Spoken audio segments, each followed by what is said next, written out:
If My People Bible Reading, Part 197. We are in the book of Luke, and we're going to start in chapter 9, around verse 49. Luke, as I've said before, very detailed and gives the doctoral point of view, uh, the physician point of view. Because Yeshua represented himself at times as a physician, the great physician. When there's the issue of the woman, pun intended, and she touched the edges of his tassels on his cloak that he was wearing. Today they call them tzitzits. And she was healed. It was the faith that she had in Yeshua. It wasn't there was magic in the tzitzits. So people should not wear tzitzits today, thinking that you are special to Yeshua. If you understand what they're for, as my brother wore them most of his life, once he understood what tzitzits were, he wore them intentionally. He would tell many stories on traveling and airplanes and sits and seats, and you know how it is. You sit beside somebody, you're sitting 2 inches from someone for hours on an airplane, and you start talking about stuff. That's just what happens when you're 2 inches from somebody you don't know. You end up talking and discussing just for the sake of conversation, boredom, being polite.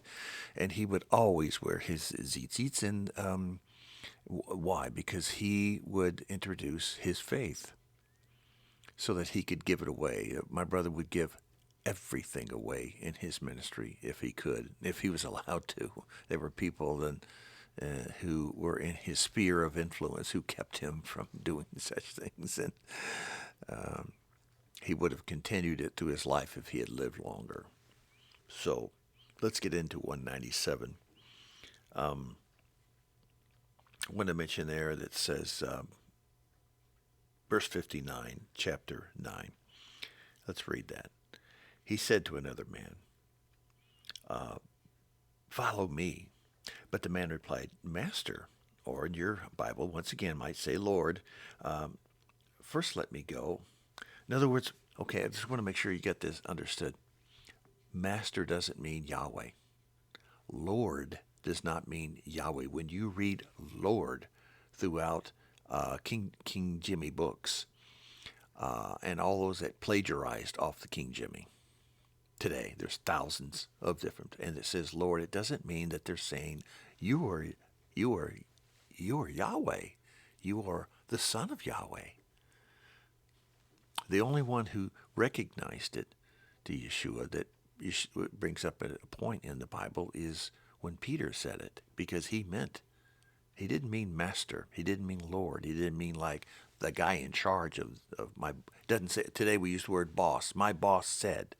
In those days they used the word Lord instead of my boss. Get it? I hope you do, because that's why we changed it back to the original. The original is master, not Lord. Because Lord is a very confusing, and it was intentionally done to confuse the masses. That's what I'm trying to tell you.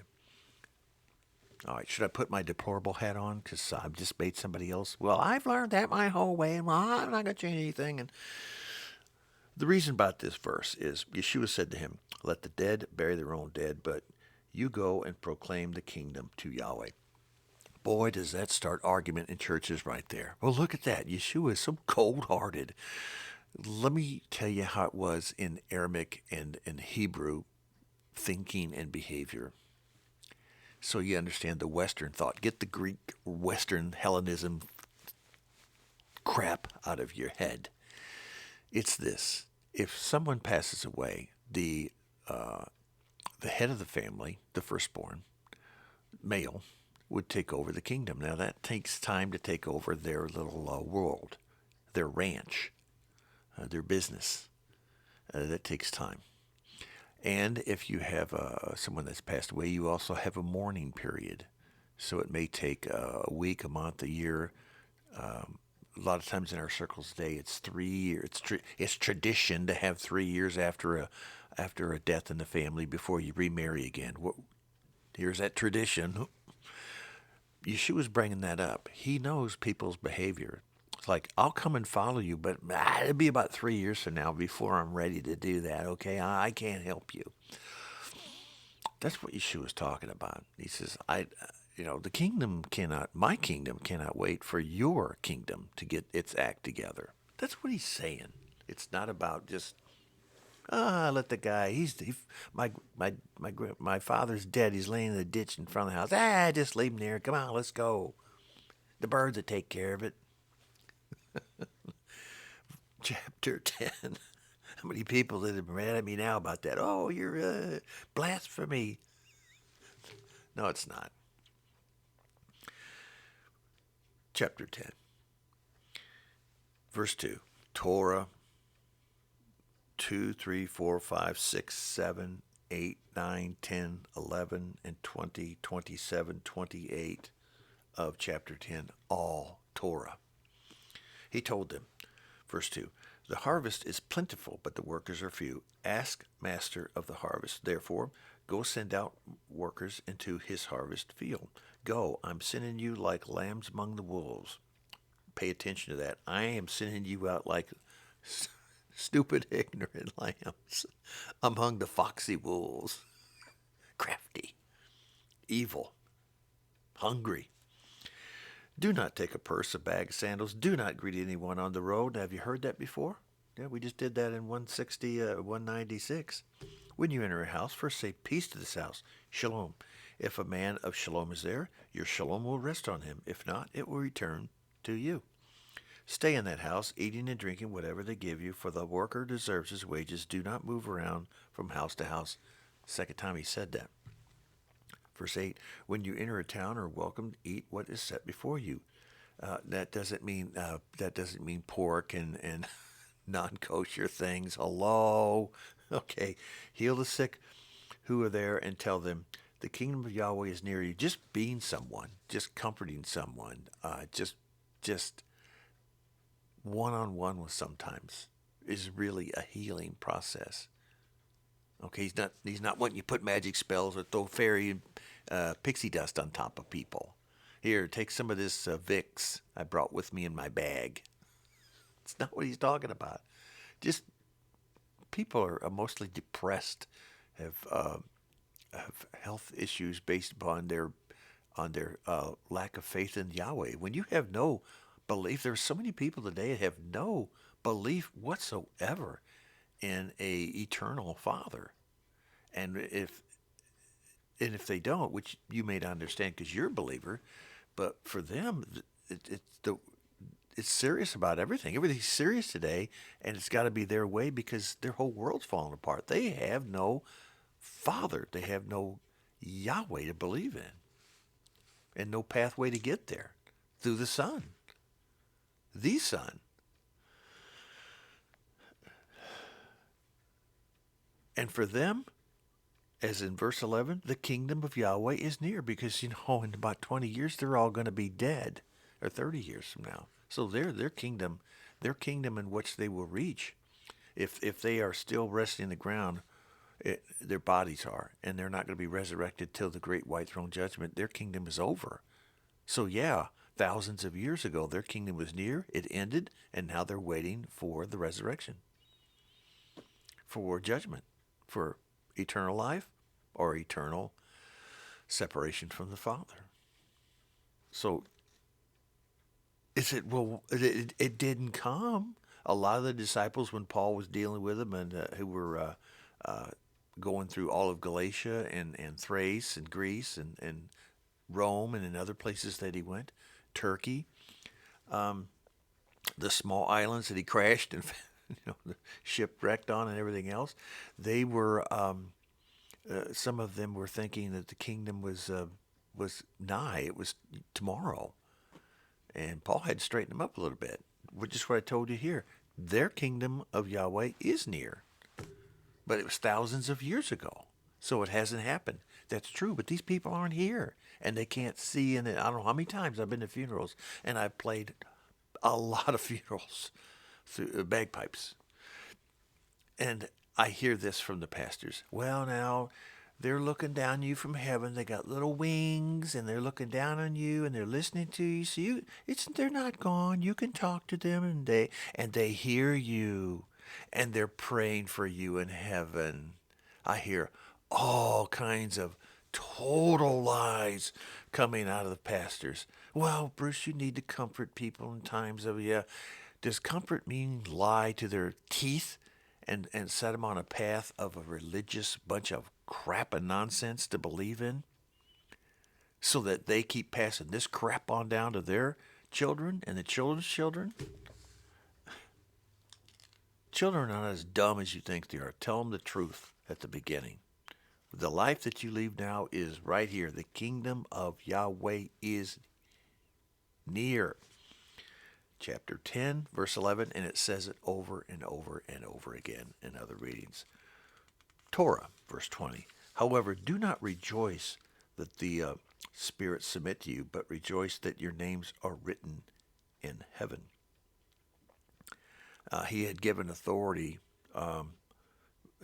verse 19, I have given you authority to trample on snakes and scorpions and to overcome all the power of the enemy. Now, you're not going to go out there to the desert in Nevada and step on snakes and scorpions. That's not what it's talking about. Snakes and scorpions are right outside your door at where's the worst place that really loves abortions? Kmart. The Kmart, the Target. There it is, Target. The people who run Target, oh, they just love that abortion stuff. Ooh, yeah, we love that new age, and so there's your scorpions and there's your snakes. Looks good, a new style. Raise the prices. People are paying for them. They're happy. They don't realize they're paying higher prices. They don't care. Name brands. So there's your snakes and scorpions. In my opinion. Test what I'm saying. Do I shop there? I'm not going to support that. Nope. Verse 27. He answered. Now we're still in chapter 10. Love Yahweh your Elohim with all your heart, with all your soul, with all your strength, with all your mind, and love your neighbor and yourself. That's the first two greatest commandments. And the 10 comes after that. If you take those two and the 10 commandments, you got it. You can figure out all of the old covenant and most everything in the new covenant. It's right then and there in front of you. Verse 28, you have answered correctly, Yeshua replied. Do this and you will live. And he's talking about verse 26. What is written in the Torah, he replied. How do you read it? He answered. Now that answer was a Torah command. The man answered to Yeshua a Torah command. So, Yeshua saying, you got it. You nailed it.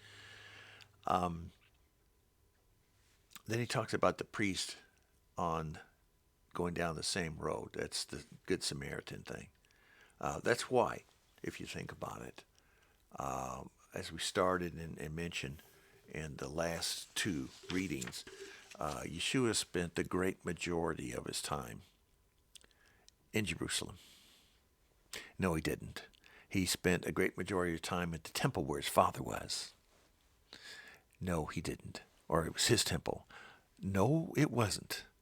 Oh, that's okay because the third temple, the next temple, the last temple coming, is built by man, is going to be where Jesus is.